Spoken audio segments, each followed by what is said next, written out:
Hello and welcome to the Mastermind, Body, and Spirit Show. I'm your host, Matt Belair. Today, we have two amazing guests for you. Our first guest, Matt Presti, is a metascientist, musician, philosopher, poet, practitioner of universal law, natural science, and living philosophy, and host of the series Interviews and the Exploration of Consciousness.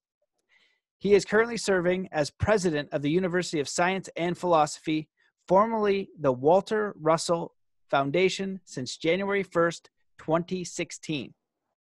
Our second guest, Darren Colomb Since 2015, has been replicating the conical coil concept put forth by Dr. Russell in his books in order to validate the Russell Cosmogony as a workable, tenable concept in the realm of unifying understanding of both physics and metaphysics. Currently, Darren directs active research involving alternative electrical generator designs to alleviate mankind from energy dependency and replace the need for fossil fuel derived energy sources. Welcome to the show, Matt Presti and Darren Colomb. Thanks, Matt. Good to be there. Thanks for having me. Yeah, gentlemen, it's so great to have you on the show. You came highly regarded from Mike Winner over at the Alpha Vedic podcast. They're doing some amazing work over there. I had the privilege to be on their show as well. And a lot of the things that they discuss really blow my mind. And so, as I was saying to you guys before we started the show, the work of Walter Russell has come up by every single scientist or person that I respect who is in the fields of science, and they're in the fields of alternative energy and alternative living and alternative ways to imagine a better world. And that's one of the rabbit holes, which unfortunately I haven't studied his work too in depth. And so I'm so excited to have you guys on here to share a little bit about him, your work, and your discoveries. So why don't we just start with you guys giving a little bit about your background and how it is you guys got to where you are today and what you're working on. And I guess we can start with Matt. Yeah, I read my first Russell book in 2008, The Secret of Light, and it was life-changing work. And in 2010, I journeyed to Virginia to visit Swannanoa and meet former students and employees of the University of Science and Philosophy. And then I would go on to produce a series called the Secret of Light series, which is based on the scientific and philosophic work of the Russells, and also produce some other things that mainly were inspired by Dr. Walter Russell and my study on mysticism. Just such great stuff. And that got the attention of then President Michael Hudak of the University of Science and Philosophy, who then picked me to succeed him as the oncoming president, which I assumed in 2016. So I've been working for the university for about 5 years and some months now, and have since been able to reopen the museum, which was at Swannanoa and went into storage back in 1998. It was in storage for nearly 20 some years, and we were able to get all that moved back out and viewable by the general public. So just a really great, unexpected turn in my life, but nonetheless, did some really great things and have yet to do some more really great things as we move forward. Amazing. Thanks. Darren. Yeah, so I probably read my first book by Walter probably 6 or 7 years ago now. I was sort of traditionally trained in academic science. I have a degree in biology, and I was very involved in chemistry labs at my college. So I was even working at a toxicology laboratory for about 3 years professionally before I I kind of always had questions about the universe that never were really satisfied or answered by going to school and even learning advanced physics and things. And so when I encountered the work of Louis Kervran, who was a French scientist, he had documented how living creatures were actually transmuting elements within their own biochemistry. And I found this so fascinating, and it was so contrary to what I was taught in school, that I sort of started exploring alternative sciences and modalities, and I found Walter's work through that exploration, and it kind of transformed my whole understanding of physics and metaphysics, and I went through some physiological changes, some weight loss in my early 20s, and a lot of spiritual changes came with that, and having Walter's work and reading it and understanding it kind of helped me put a lot of pieces together in my own life. So it's wonderful what changes it can bring in your own life when you find this work.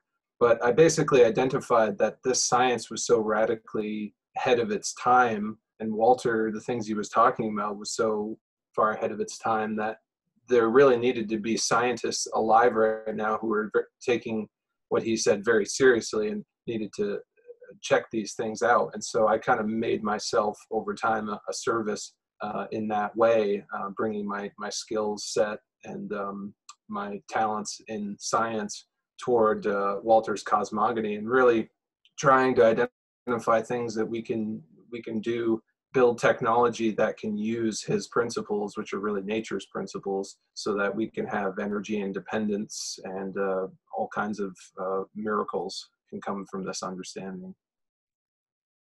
Beautiful. I'm not sure where we should start. I'll kind of leave it to you guys.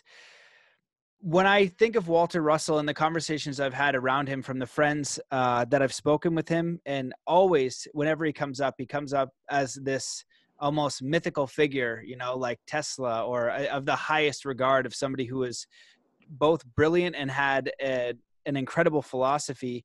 So my question to you guys is, from his work, what would be the best way moving forward on our planet to release some of these technologies to move toward what we might imagine as a golden age or an age of peace with all of these technologies? And or if there's a better way to start, because right now we look at the world and it's almost getting worse. We're in these crazy times, and we're seeing it just get more and more dark. And we all know, whoever's kind of researched these kind of ideas, if we work together, there's got to be something better. And great leaders and great minds have spoken about this. So I'm definitely a believer in these alternative energies, alternative science, alternative views. And I'm curious what you guys have discovered for a path that might actually lead us there, like an actual framework that we could use to create the world that we can imagine. Yeah, I can start.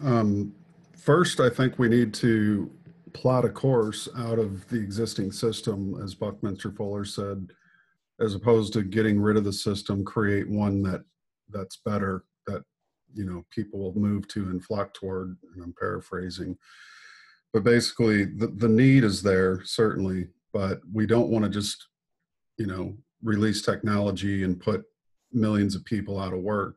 You have to have a transition period to where you don't have a collapse, rather a migration from one system to another, replace it with a better system. And that's just it. I mean, we upgrade software, we upgrade belief systems, we upgrade political systems, we upgrade, repairs to vehicles, upgrade things around the house. We should also upgrade existing systems that we live in, be them civilization systems. Let's do civilization 2.0 as opposed to seeing it collapse. So you have to take it in a logical, reasonable progression, as opposed to collapsing the system with just the sudden release of new technology. Phase it in other words, so that it's an easy migration from one system to another. You don't want to. I used to be a union member of International Brotherhood of Electrical Workers, and last thing I'd want to do is see 300,000+ of my former brothers suddenly become unemployed because we simply release a system that's radically advanced. So you step through progression, in much the same way you have to work toward new paradigms. And if you do it logically and reasonably, I think it could be phased in and eventually phase out the old stuff over, say, a 25-year period. So it's just it's a logical way to proceed forward that takes into the account people's livelihoods, people's families, and making sure that you don't just suddenly collapse, say, an economy or a system in favor of something radically new, there's a logical way to proceed. So I think that's just, in my opinion, a good way to proceed there. Yeah, and Leo Russell, who was Walter's wife, said something very important, which was, all the science and all the technology in the world isn't going to do us any good if we have terrible human relations, right? Because it's how we relate to other people that this technology is even going to be, utilized for good purposes. And so if that key piece isn't there, that human relations piece isn't working right, then it doesn't really matter how good the technology is. It can be misused and mistreated. But I think where we're going with this, and from my perspective, it's really exciting because the state of the art right now is, if you don't want to burn coal or oil for energy, or even trees, which is what they call biomass, your options are solar panels and wind turbines, which is basically all just different ways of moving magnets. You can either move magnets with giant propellers, or you can move magnets with an explosion-based engine that pushes pistons around. But they all basically do the same thing, which is turning magnets. So what I've used Walter's understanding to help me do is to really deconstruct this whole notion of electromagnetic waves and electromagnetic universe, and what does that really actually mean? And what do we mean when we say induction, inducing a current to flow? And I've investigated these things really deeply, maybe deeper even than electrical engineers at MIT would, because they just simply don't have the broad, bigger picture perspective to understand what are these physical forces and how does matter even come into existence and then dissolve back into that nothingness.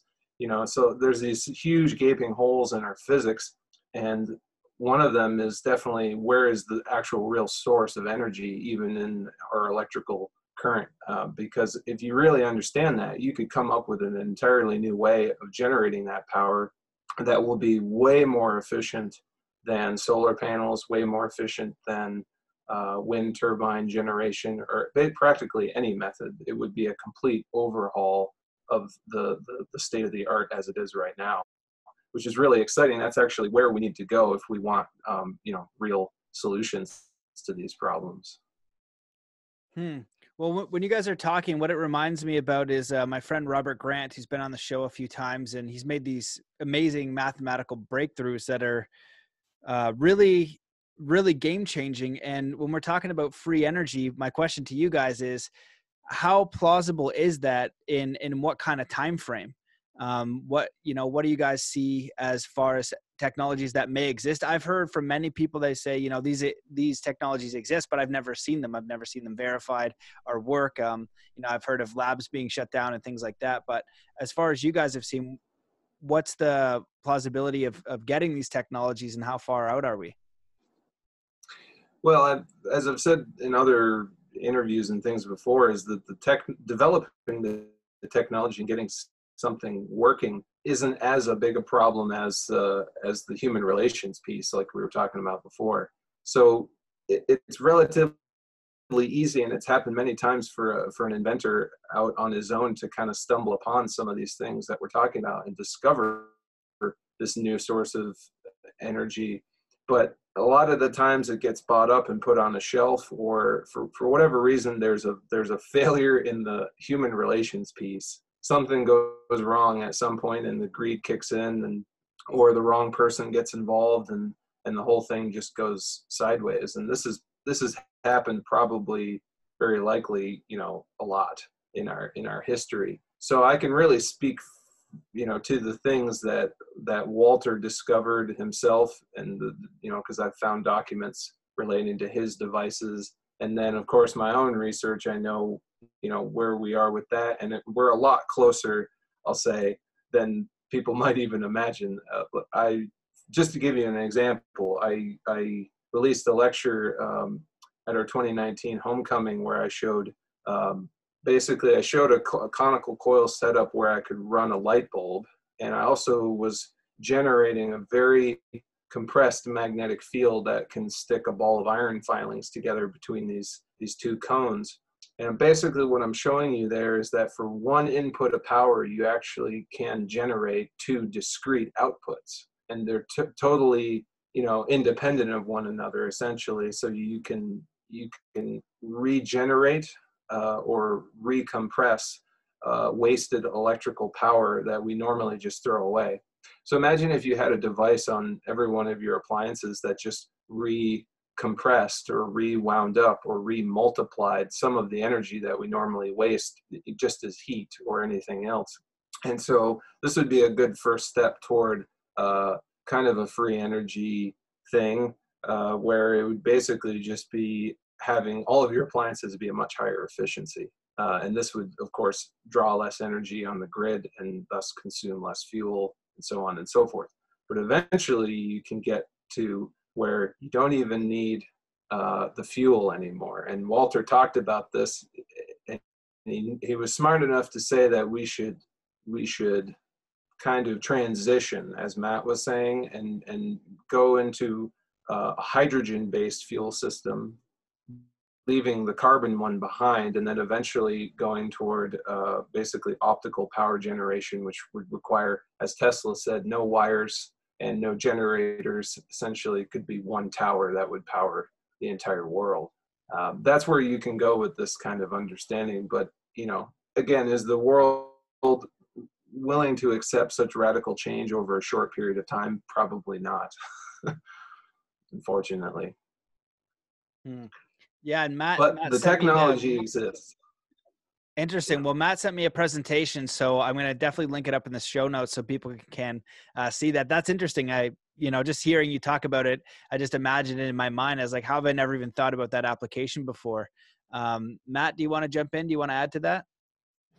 Yeah, again, I just think I'll reiterate that, there's a lot that could be released that would radically change things. But again, you're talking probably 100 million plus people around the world just in the industry of electrical generation, from nuclear power to coal to oil so there is a way to logically and reasonably proceed forward to where you do this over a period of time, and I know a lot of people are like, well, let's just release it and the world be damned, and if it's not that it's necessarily even, it's not so expensive, but it wouldn't be practical for a lot of people because, it's still such a new technology that it's going to be an expensive thing if you wanted to get into it. So even if you released it for free, only a few people who could afford it could actually build these devices. Not everyone has $10,000 laying around, so basically the way to proceed is to integrate it into existing technologies and phase through it, and that's just more the practical application. It's not necessarily a goal of ours to destroy anything, rather see it transition in a feasible way that benefits everybody. Well, those are really good points. I remember when the self-driving cars were coming out, and one of the first articles that I read was, how massive the transportation industry was. And even when with the invention, if you will, of Uber and all that kind of thing, in Vancouver, Canada, where I was at the time, there was cab strikes and things like that. So on one hand, I wanted the Uber because I couldn't get a cab in Vancouver and it was annoying. But on the other hand, I understood that so many people's livelihood were on the line. So it's definitely a challenging space to be in. And energy is such a fundamental part of our human existence and such an important upgrade for our civilization. I want to change gears a little bit because I'm curious your thoughts on this. Walter in his book, Atomic Suicide, he has some very interesting chapter headings in there. And I haven't gone too far into the work, but I'm curious about his philosophy in the chapter of the bridge between man and God and the true nature of this mind in motion universe. And so I'm curious if you can talk a little bit about his philosophies of just mind, our interaction with the universe, and how we might be able to, if I think about philosophy personally anyways, I think about how do I live a good life, a meaningful life, and also civilization wise, how do we move towards peace? How do we move towards a civilization, a community, a collective that actually makes sense based on values? And I'm curious if he speaks about anything like that.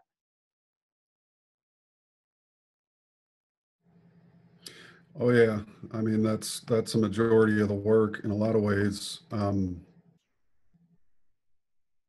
He lays a blueprint out, him and Leo together, especially in the book Atomic Suicide.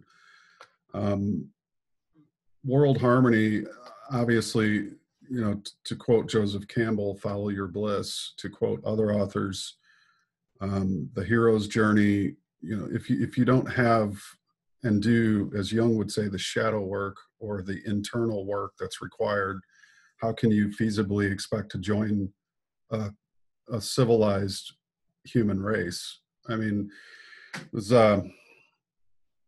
Krishnamurti who said it is no sign of health to be profoundly adjusted.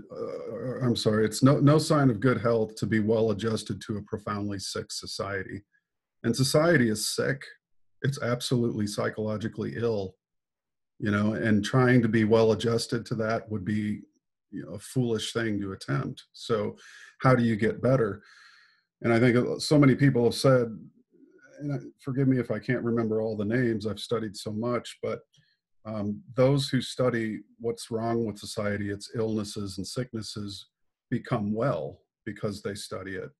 You know, you become well because you're looking at the sickness, you know, and you can name a ton of sicknesses when you look at society and what's wrong with it. So by investigating that, by doing that shadow work, you compare and contrast society to yourself. Are you adding to the shadow of society, or are you are you driving the, I should say, integrating the shadow in yourself to where you are able to cast more light into the world and less shadow by being, you know, truthful and facing yourself as you are. The psychological traumas we have all, you know, been through childhood and through other stages in life are very real, and they should not be put down in favor of a collectivist utopia that will never come. As long as there's profoundly ill people in the world, you'll have a profoundly ill society. So the best thing you can do to bring about change in the world is become that person you seek for the world to be. And that by that, you're adding to the collective betterment of the human race. And that collective is come to one individual at a time. There's no happy pill that can be prescribed for the masses because the masses are profoundly ill. They're well adjusted to a sick world. So you do it by going on the hero's journey, and the Russells were no different in to talk about that. I mean, you cannot give away that which you don't possess. If you don't love yourself through and through, how can you possibly give that away to someone else? You'll meet with one ill-fated relationship after another. And the beauty about relationships is they tell us how sick we really are, because that person you're relating to reflects back the insecurities, the shortcomings of one's character, and it's a mutual interchange of reflections. So it's very important to first have a relationship with yourself that is truthful and looks at all the things that are, you know, profoundly wrong with oneself, and it takes years in a lot of cases. And so that self-work, again, is of primary import. And I think once you begin to heal through yourself, then you can truly be able to say, you know, now it's time to, you know, extend that health that I have in myself outward, and you start to figure out ways that you can best interchange with your fellow man. And I think Walter called the language of God inspiration, or the language of light. And one of the best ways to influence your fellow man is to first be that person, so that that's what they see. When they see you, they don't see somebody who's doing one thing and saying another, like we see in so many politicians. You know, do as I say, not as I do. Wear the mask, even though I'm not going to wear one, right? I mean, people aren't dumb. They see people saying and barking orders that they don't even follow themselves. So these people need to be listened to less, and you need to look more toward those role models and characters who actually do what they say, you know, who are hip, who are looking into things. And you can't censor the truth away. it's the truth no matter how many people believe it's not. If a majority believes it's not the truth, it doesn't make it any less true because the majority believes it. So basically the overall philosophy of the Russells is a living philosophy. It's how to apply spiritual principles, to inculcate them into your own life, to become the best you can be. That's what the home study course is all about, unfolding the inner genius within you. But it's also learning to apply those values that are in your own soul seed to your own life and then to the world. That's how it works. You can't give away anything that you first don't possess within. So those qualities, inculcating the character traits that bring out the best of you, and that allows you to give that to the world once you've honed in and sharpened up those skills. That's a really great answer. The one thing I wanted to touch on was the quote of "you become well because you look at the sickness." And it's relevant for today because when I look at the world and what's happening with research and investigation and the conversations I've been having, it's like, oh, wow, there is like a dark agenda. There is some things you can line up that are not great. And when you look at the world and how it's run, it's very easy to find all of these things that are not ideal. And one of the simple ones would be if you don't look into food, let's say, and you don't understand drinking 10 sodas a day is not good for your health, you're not going to have a vibrant, energetic body. But if you don't look into the food, you're not going to know that. And so I've been challenged lately because there's so much negative news. There's so everything, I take one day off and then it's riots. And then I look at behind the scenes of the riots. And so I love Darren to jump in and kind of answer the original question, but I also kind of give the comment of what I've been thinking of how can I be useful?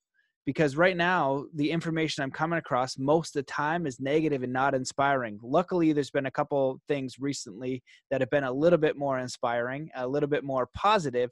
But I sometimes question, do I have to keep looking at all this negative stuff? But my thought that I come back to is if I don't know the truth, I can't make a good decision.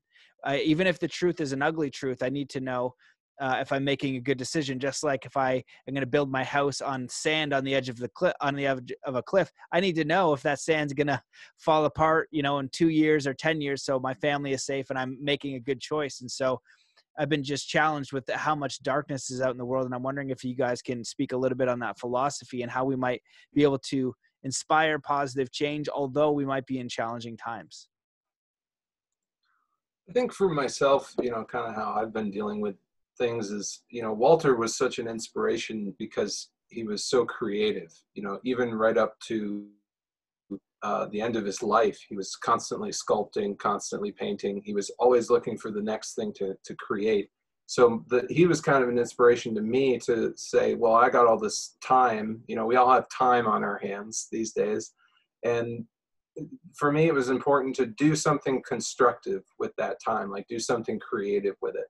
And so, I have a lot of research and things that I'm doing in my own life, but I was sort of giving people the advice of, remember that old hobby that you were interested in, a long time ago, dust that thing off and follow that interest again, because at least now you have the time maybe to look at some of these things and revisit some of your interests, because Walter was able to basically master 5 fine arts in one lifetime. And Glenn Clark, who is his biographer, basically said he lived 5 lifetimes in one. So imagine if you can do that, which you absolutely can, you can become a genius just like Walter was, and you can do just about anything you want to do with your life if you know how to, he called it working with God, or working with the universal intelligence. There's basically no limit to what you can create. So in all this darkness and all this negativity, why not, try to flip that polarity on its head and create something that will push us in the other direction, the positive direction. That's kind of how I look at it. Awesome. And well, I know a lot of Russell's views are, it's not taught in like mainstream science. And so I'm curious with what you guys have looked at, what fundamental changes from what you've learned would you institute in the academic institutions, or in schools, or in our collective culture, whether it's like a theory or an idea or an understanding or a paradigm shift? What would you offer to the institutions or individuals that would make the greatest benefit for all people? So one of the simple ones that I like to kind of share, if I imagine the world all cooperating, everybody just kind of cooperates, and we think about, not what can I get, but what could I give? How could I add value to my neighbor, rather than having the philosophy of what can I take? How can I get more? And just that fundamental shift would be so profound if we could integrate that on a societal level. And I'm curious if you guys have come across things like that, whether it's scientific or if it's more philosophical, and what we might be able to do. Yeah, I can take a little bit of that. Basically, Walter's science, he taught what he called the secret of the wave.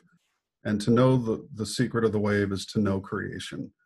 And what is the wave exactly? Well, it's two, generally. So you have the creation being two, light and dark, for instance, or polarization and depolarization, compression, expansion, gravitation, radiation, explosion versus implosion, matter versus mind. And the way science is set up currently, I think one of the best things I would recommend to aspiring scientists who want to have a more universal understanding of creation, nature, is to incorporate idealism as a philosophy into your daily life. Because right now, the philosophy of materialism, which is all for the senses, is in charge of all the science departments in all the universities, for the most part, excepting ours, the University of Science and Philosophy.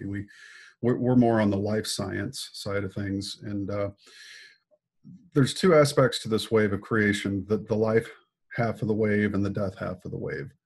And all is either becoming life in its building up and then expanding toward death.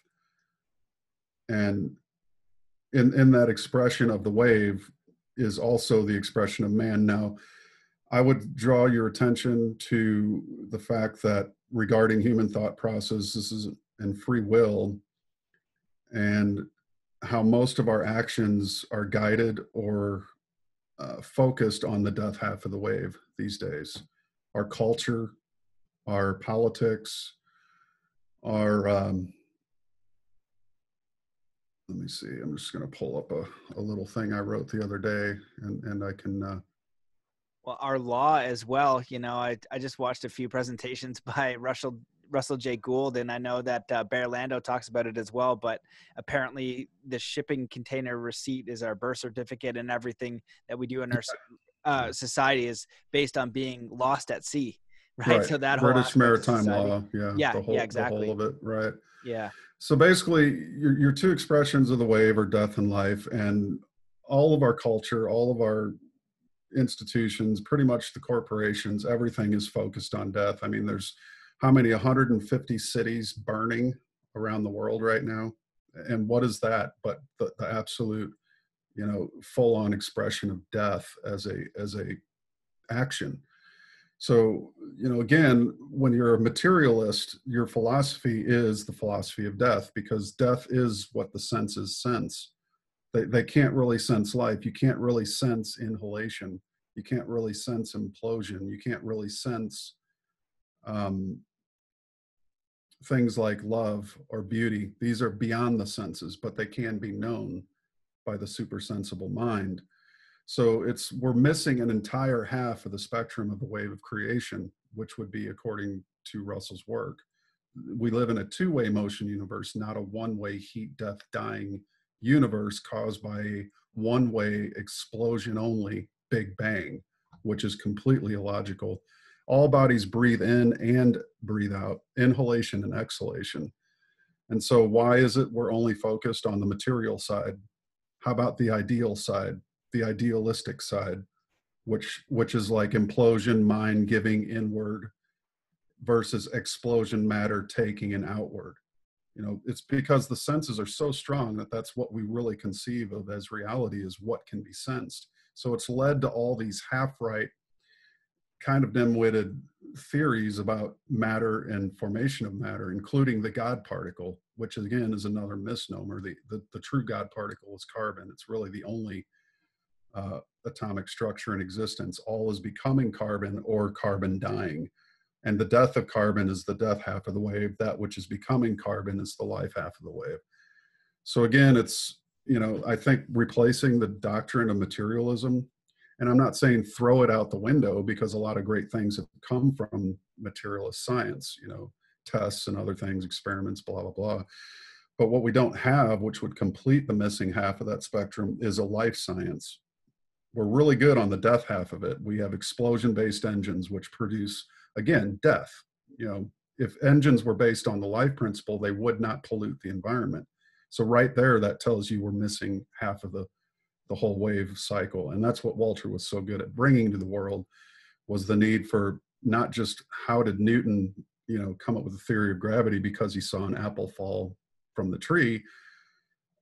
He missed the entire half of the equation, which is how that apple rots away into gases, and those gases rise upward. How did the apple get up in the air in the first place? You see, these are the kinds of questions idealists ask. So materialists, they just want the proof. They want the data. They want the reductive, empirical data to back up their sensory claims. But love is kind of like an idea. You can't prove it exists in a laboratory. There's no test that you can swab somebody under the tongue and go, well, he's in love. It's conclusive. No, it's not. It's an ideal, right? Just like beauty is an ideal. Silence, stillness is an ideal. You can't really measure those things, but they're there nonetheless. Just like a man's soul is there. It can't be measured or quantified. So when you bring in idealism along with materialism, you have the marriage of the two, which is the sacred union. And as I'll just leave you with a quote by Falconelli, which I just love. He was the master alchemist earlier in the century. He said, let me see here.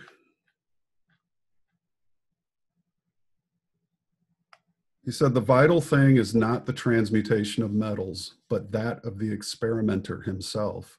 It is an ancient secret that a few people rediscover each century. Unfortunately, only a handful are successful. I love all that. And when you're talking about alchemy, I remember reading or hearing a long time ago that alchemy was more about alchemizing emotions in life, turning darkness into light in your own life and your own experience more than the actual physical world. And it was very, I think what you shared there, what I found most fascinating was if you're a materialist, your philosophy is death. And that's such a fascinating thing. It's such a fundamental idea, and we're grasping our society of just everything material and acquisition, and kind of like we're squirrels stacking these nuts for our safety. And this is what our life means. And if our reality in our material world is based on our senses, we know how little of that we actually perceive, which is shocking. Just, you know a lot about light and how little of the spectrum of what would you say that on the spectrum of light we're able to perceive? Do you have any idea?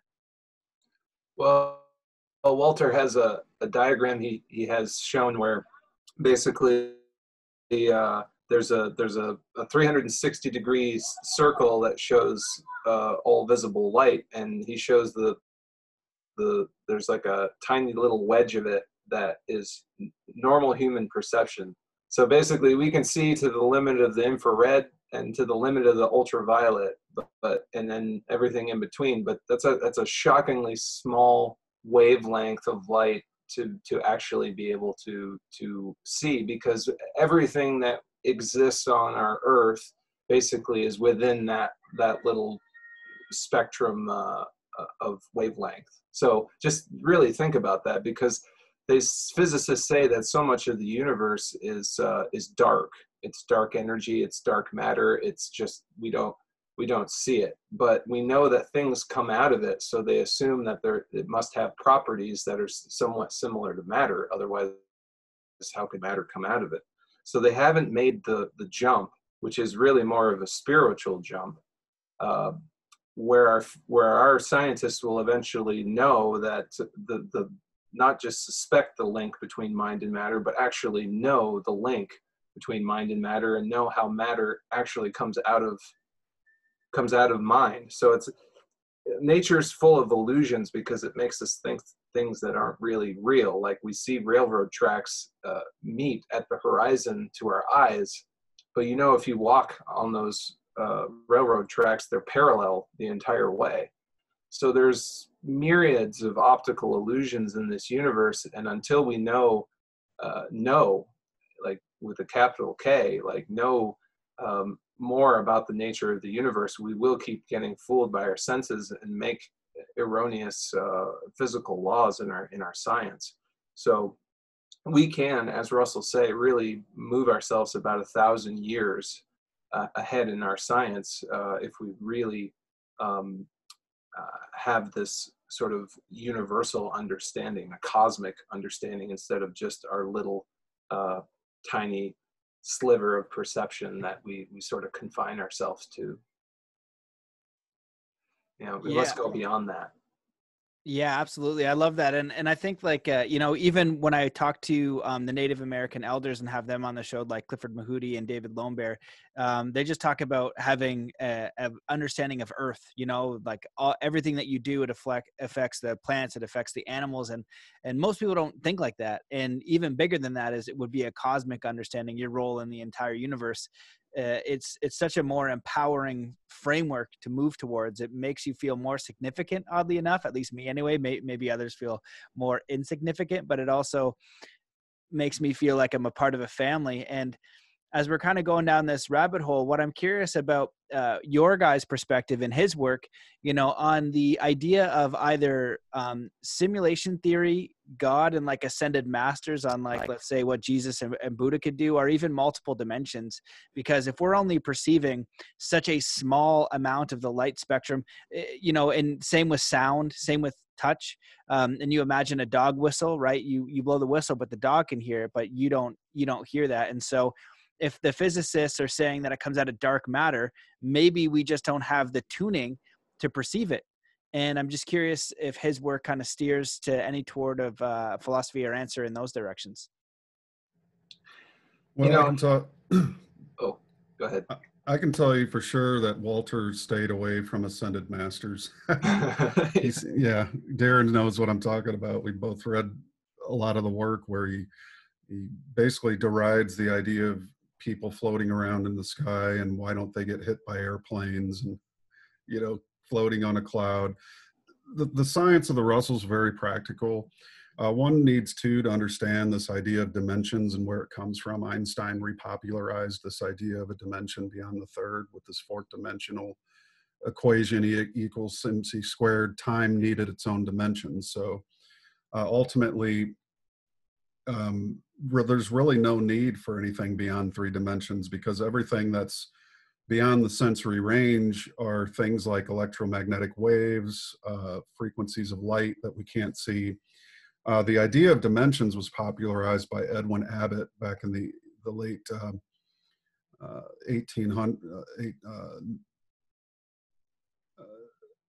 1800s, with his book Flatlanders. And that proposed the idea of a dimension beyond the third to help solidify the belief in God, because he was a pastor in the Church of London, if I'm right, City of London School, St. John's College. So he mastered in theology, and nonetheless, he wanted to invoke the idea that just because we can't perceive God, he must be in a dimension beyond the third. And a circle tries to listen to a sphere tell it how being 3-dimensional is something amazing. But then the circle says, well, if you can be 3-dimensional, then is there something beyond you? So it's an interesting thing that Einstein did that. He couldn't complete his equation without having this idea of the fourth dimension. So that pretty much is the root. It's a science fiction, you know, and basically the way Walter would describe dimensions is dimensions are three-dimensional. There's no need to make them multi-dimensional where, you know, there's, you know, reptilians in another dimension. They could be driving people around by their chakras. It's kind of a ludicrous idea, to be quite honest. And there's absolutely zero proof that it exists. And this idea of dark matter is basically to shore up all the mistakes that they have in their current models, which don't really explain the universe in any kind of sufficient way. And as Walter would say, if you can't describe the universe to a 7-year-old, maybe you shouldn't be trying to, you know, to where a 7-year-old can understand it. And then you have these string, you know, superstring theory in the 11th dimension and all this stuff. It just, you know, they don't even know themselves where they got this idea of different dimensions. But as Walter would say, dimensions, there's 18 that he describes in the universal one. And some of those, for example, are length, breadth, width, weight, color, temperature. These are the kinds of dimensions. If you're going to think multidimensionally, those are the things that are more on the practical side, because what good is it to try to, you know, and I see a lot of this in the New Age movement. And one of the things the Russells was very practical. They preferred to call themselves Metascientists instead of metaphysicians. And they said the difference between the two was great. So that's just something to consider. But they were very practical in their approach. So that's one of the things that turned me onto it. If it's not usable and practical, you know, like I said, in the New Age movement, there's a lot of people saying, if we could just all skip forward to the 5th dimension, we'll all be okay. Well, no, it doesn't work like that, people. You know, if you don't graduate from the school you're in, why would you even want to go on? So I think, you know, with the practicality of spirituality, that's, you know, in the cult proof teachings that are the Russell teachings, extremely cult proof. You know, there's no worshiping anything but the light of your own mind, which is the creator to the degree that you know it to be. So it completely ostracizes and removes and guts this need for a middleman, you know, putting the emphasis solely on yourself to be the person in between you and God. You are the person who's communicating with God, not a priest, not a rabbi, not a cleric, not a guru. You know, all this stuff is irrelevant. And it's not to say that those professions are irrelevant. Those people do what they do, but it's just to say that the emphasis was on the individual to inculcate a divine moment-to-moment relationship with the true source of power in you, which is the creator, to the degree that you know the creator within you is to the degree you can express that power. So it's a very practical approach. I love everything you said there, especially the end part of, you know, your own connection to God. And that's an idea that I've definitely heard before from, again, some of my Native American teachers saying that you don't need a broker to God. You know, we went to the Parliament of World Religions, and I was thinking about, you know, if I brought my daughter there, I didn't have my daughter at the time, but if you brought a child there, how do you pick which one? You know, which one is the right one, which is the right philosophy.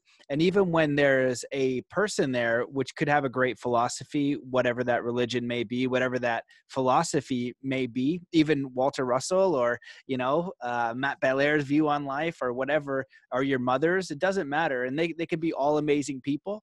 They can be all brilliant philosophies, but it's not going to do you that much good at the end of the day. You're going to have to go out there and get your own experiences. And especially when we're talking about something that's kind of intangible unless you have your own experiences. We're talking about God, the universe, and source. And it's been my view and experience anyway, that it's that earnest wanting to know of the bigger picture, the earnest wanting to cooperate with life on that scale, to want to be a wonderful citizen of the planet and all life here. And that bigger part that you're a part of, this, you know, whatever intelligence that keeps your heart beating at night and breathing. And if you want to cooperate with that energy and source in whatever way you want, it has to be your own. Because my experiences that have been, let's just say, you know, I don't know, paranormal for lack of a better word, or, you know, awakening or whatever you want to call those cities, or just really mind-blowing experiences, which I've had, you know, I can't give those to anyone else. And a lot of the time too, it's not even about that. It's just a reminder to try to bring that into life and everything that's around you. And it's usually only found when you sit down and you're quiet and you're paying attention to things and you see how beautiful life is. And that's why I've really liked Zen philosophies and Zen martial arts, because it's very simple, and it doesn't need to be grand. It's like, it is grand. Like, this is incredible. Can you imagine if you didn't have your eyesight for 10 years, what you would give to get that eyesight back, and how you'd take it for granted? Or if you're healthy and you've got your legs working, or even hands. I had a friend in Whistler that was born without any hands, and he didn't know what it was like. And I just thought about it, and I never thought, and I was like, oh my God, like, these are awesome, the hands, and how amazing life can be without anything else. But we kind of get in a rut of saying that it's not great. You know what I mean? That we get in these mental traps. And so I kind of leave it there. I like everything you said, and I asked Darren to jump in. Yeah, so I wanted to touch on one thing you'd brought up before about the bridge between man and God. And you had just shown on the screen Walter's periodic chart. And I wanted to talk a little bit about the inert gases, because that chapter about the bridge between man and God is really about the inert gases. As you can see there, there's a black dot on the midline, and each one of those you see is labeled alphanon, betanon, gammanon, helium, neon, argon. So in Walter's science, we're very familiar with things like plants having seeds, where the seed basically contains the entire idea of what will become the plant eventually. And everything that the plant becomes starts in that seed. Well, Walter says that basically the inert gases are the seeds of all the other elements. So when we think about what is our physical body made of, well, we know it's mostly carbon, and then hydrogen, and then nitrogen and oxygen. And so there's these sort of lessening quantities of these elements, but basically you're mostly carbon and hydrogen, and we breathe oxygen and nitrogen. So we're basically, we live right in the middle of Walter's chart, at the midway point between the fourth and the fifth octave. And the inert gases are quite physically and simply the seeds of all the chemical elements, which exactly explains why they don't form chemical bonds with any of the other elements. They can't, for example, make xenon or krypton make a covalent or ionic bond with any other element. And the reason is because you can't graft a seed to the trunk of a tree. They're fundamentally two different things. One comes from the other. And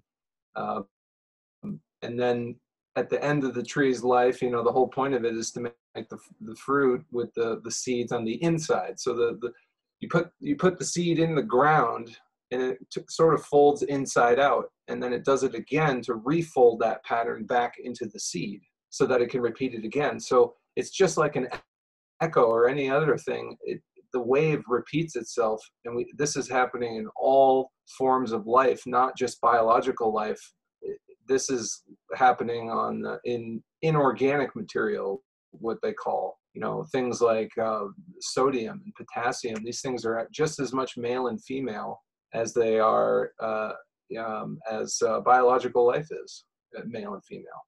So light itself is sex divided, and the fulcrum or the balance point of that really is, in a physical sense, the inert gases. And that's such a huge point, because when we're looking for spiritual places, a lot of people say, well, where did my mother or father go, or my grandmother or grandfather, where did they go when they die? And we have this desperate desire to understand where physically in this universe do people that we love, go once they pass on.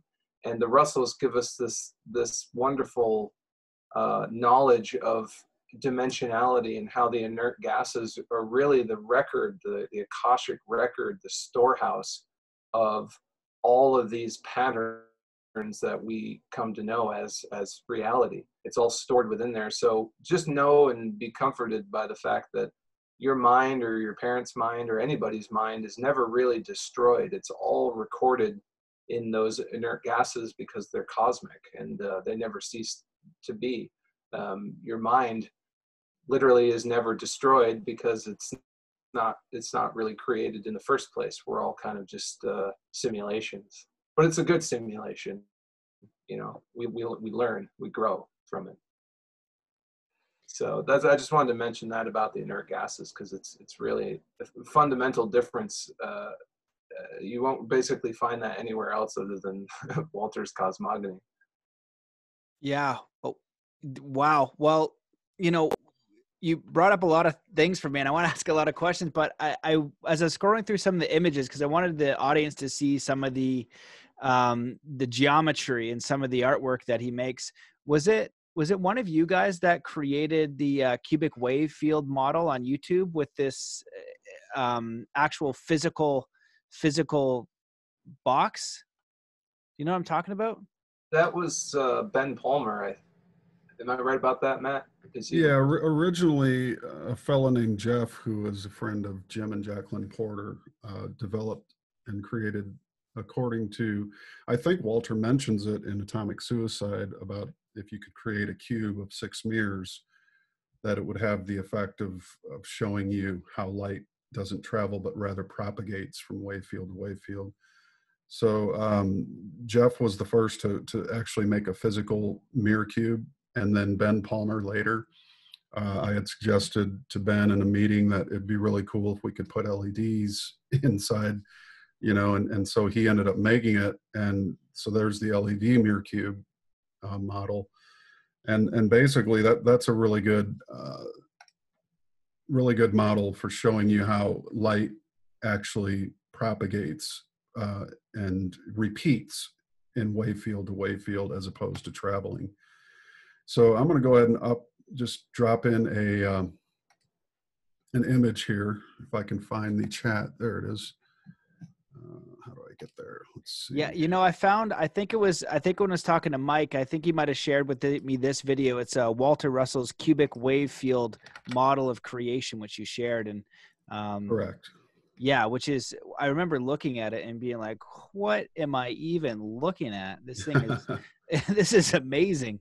Right. And this is a physical box, yeah? Yeah, that's correct. And there's an LED in each of the 7 corners, excepting the one that's cut out for your eye to look into. And as you can see, in each cubic wave field succeeding, light is already present. It's omnipresent. Light is omnipresent throughout the universe. And if you're able to pull that image up, I just dropped in the chat, this is one of the key secrets to understanding Walter's and Walter and Leo's definition of the creator as being the omnipresent, sexless, still, undivided white magnetic light. And I'm waiting on it to come up here. 1 second. Can you just say that again? I heard it and it blew my mind. It bears repeating, please. What? It's thoroughly well and expressed in Atomic Suicide, and the only chapter I've ever seen by its name, We Define God, which starts on page 107, if I'm correct. And God is the omniscient, omnipotent, omnipresent, undivided, still, white magnetic light of universal mind. And basically what you're seeing here is a selfie of God. God is not only centering and bounding all motions of this light wave transitory temporal universe, but it is centering them as well. So the creator's white light centers and bounds all motion, be it the cell to the star. And you're seeing a picture of stars and galaxies here, basically. And what they did was basically, I actually had the idea to do this as a way to present it because Walter had always drawn the one white light of mind as being dark to man's senses. So I inverted the picture and made visible what was heretofore invisible. So you can kind of see, this is what I call the God selfie. The white light is surrounding all motion, but it also centers it. That gives you a little bit of an idea of how omnipresent the creator truly is. The mind field. Okay, so that mind field, the reason consciousness is in the North Pole and the South Pole and at the equator and in space is because wherever you go, consciousness is everywhere. So to the degree that you can connect to this conscious field is to the degree that you can express. So again, to differentiate from the New Age, which a lot of people in the New Age say, I am God, right? You're God to the degree that you know you are, in Russell's philosophy. And that's to say that, you know, even a drop in the ocean can become aware of the ocean, but it is not the whole ocean. You know, it's a respective unit of creation. And so there's a very big differentiation there. You know, God being the all-powerful, we have no idea the power of the Creator until you really look at nature. You know, take a walk in nature and see the perfect underweaving patterns that interlock and interchange with perfect rhythmic balanced interchange. It's an incredible thing to behold, and one of the most inspirational things anyone can do is take a walk in nature. And really, that's what I think the greatest minds of this planet have done. They really had developed an intense and intrinsic relationship to the natural world, because that's where you really learn the secrets of reality. And so by studying nature, you'll also learn that the mind behind it, the reason nature is continuous and doesn't rise and fall like man's civilizations is because it has a perfect balance of its interchange between its opposites. Its males and females and its pairs and units of creation all work in tandem for the betterment and the continuity of its own system. Whereas man, again, you get sex of greed, you get sex of destruction. And if only two out of, you know, I've heard a lot of things with like communal living situations, you know, it's a great idea, but when 30 people, you know, go to live in a place to get off the grid and stuff, after a few months, you only have 2 people doing all the work, and the other 28 are sitting around getting high and drunk all day. So how does that really help? And then those 2 people that did all the work end up leaving and the thing collapses. So as long as everything is reciprocal and balanced in its rhythmic interchangings, then you'll have a continuous civilization. And that's one thing I think that we can learn the most from the Russells, is that, you know, if we go into a dark age, it's because we made all the wrong moves, all the wrong choices, and we held up all the wrong things as being the real important things, which are just illusions. The real important thing is to ask yourself, you know, are you the kind of character that brings civilization down? Or are you the kind of character that betters it and creates a continuity in the world as opposed to a destructive pattern? And again, that comes back to which side of the wave are you worshiping as your God, the death half or the life half? And those who master the wave of creation can pick either or. They can choose death or life at will. They don't suffer opposites, they command opposites. Holy crap, man. That was amazing. Darren, do you want to chime in? I want to honor your guys' time. I could probably talk to you for 10 hours, but I don't know what you guys have going on tonight, so I want to honor your time just in case, and ask Darren to jump in, and just if there's something that you guys want to talk about as well before we close or start to wrap up anyway. Well, I'd just like to take the opportunity to maybe just plug our books a little bit. Walter's first book was The Universal One. He wrote that in 1926, and that's his first sort of crack at putting his cosmic knowledge. So he gleaned all of his knowledge of the universe from illumination periods that he would have every year on his birthday, and 7 times 7 once. So on his 49th birthday, he had a major illumination in 1921, which also coincided with a coronal mass ejection. You can look this up. There was a coronal mass ejection in May of 1921, and it's the same period that Walter had his major illumination. And so he basically was taken behind the scenes of reality, as he said, and shown by God how the universe actually works. And so all of his artwork that he created from then on was basically in service of trying to explain to his fellow man, just how this whole universal reality comes into existence. So I highly recommend, read his early books, but understand that as he wrote more and more, he clarified more and more and made it because he realized just how difficult it was to move, so many fixed minds from where they were to where he wanted them to be, which is closer to, the universal truth. So he had a hard time of that. He had a very difficult life, dealing with people who rejected his views. But if you really take a look at, don't just read one or two of his books. I highly recommend you really take a kind of a broad look at his work and his wife, Leo, both of them together. It was really when they came together that they were able to multiply this message of theirs and really impact people's lives. And the impact is phenomenal. I love talking to people who found it and, say, oh, I've been looking for this, and I just never knew it. And I'm so glad to have found it. And you can buy the home study course, for example, and it's a lifelong investment. You can reread it, and you'll get something new from it, because you're always on this journey and you're always unfolding as well. So, it's amazing to have guides that you've identified, along the way that can really help steer you in the right direction. And I think the Russells were just probably the pinnacle example of that in modern times.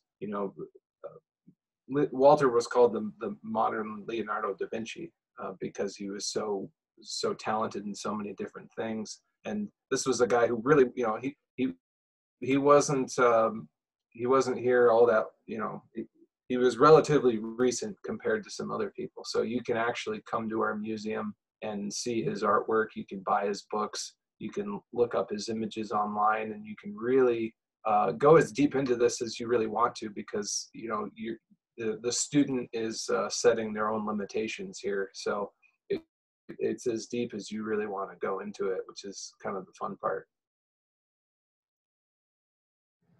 Yeah, and if I could just add to that real quick, the average cost of a college education is somewhere in the hundreds of thousands of dollars for a master's degree. So you could literally buy every book the Russells wrote and everything on in our entire website store for under $1,500. And you're talking, even just the books, all the books themselves would be around $1,000. That includes the home study course. So literally you could get a cosmic education for under $1,000, and you'll carry it with you throughout your entire life. A majority of our student body, I would say, are, university students who had gone through the UC system and, varying degrees, masters, PhDs. We have a really, really intelligent student body. And like I said, a lot of them have gone through the university system and were left wanting to know more. I mean, you really don't get the universal education going to college or university anymore. It's certainly maybe never was, but it certainly seemed to be more in the past. Critical thought is not taught. Yet everything that's basically Western civilization is critiqued to the gills, But so the very idea of, these teachings being something you can carry out throughout your lifetime is absolutely true. What I learned and gleaned personally from it was there's nothing that I cannot do. And anything I seek to do, I simply take the first step, and the universe must step toward me as I step toward it to fulfill my goal. And, that one thing that's missing from a lot of people is the ability to have long-term goals. People want everything right now, this second. It's very, temporal, short-term, nearsighted sort of civilization we live in, where it's give it to me now or I don't want it. If I have to work for it, if it's going to take more than 5 minutes, forget it. So one of the things that it talks about in the course and gets, burned into your consciousness is the ability to create, and how that whole creation process works. And I did do a series on YouTube called Knowing the Creator 101, where I touch on a lot of these subjects. If anyone's interested, I could drop a link in the box. But. Yeah, absolutely. I'll make sure that I link that up in the show notes. You know, I really appreciate you guys coming on. And again, like I said at the beginning, I appreciate you guys walking me through this, because Walter Russell is somebody who's come up with so many people that I respect. And it's one of those people that I know for sure that I need to study and get into his work. And so I appreciate you guys giving me a really quick overview, because I know it's very deep, and I'm sure some of the audience is going to be like, Matt, how have you not read his books yet? I was like, there's a lot of stuff out there, but it's definitely a high priority. So I appreciate you guys coming on. Is there any closing thoughts that you guys want to share, and where should they go if they want to find more about you guys individually or the work of Walter Russell?